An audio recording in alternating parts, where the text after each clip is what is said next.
people. This is the first time ever I'm shooting sitting under a tree, and I don't know, this is such a simple thing of sitting under a tree, but it is so relaxing. I mean, I don't know, I've heard this theory that trees give out a certain kind of energy, and that's how we feel relaxed or whatever, but it's really very soothing, yeah, to sit under a tree. I think I should sit under this tree more often.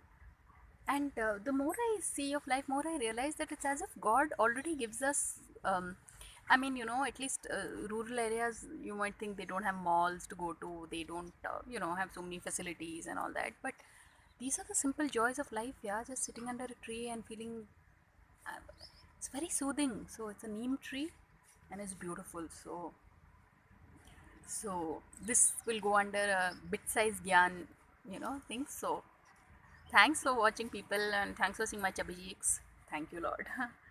And thanks for watching, and please subscribe.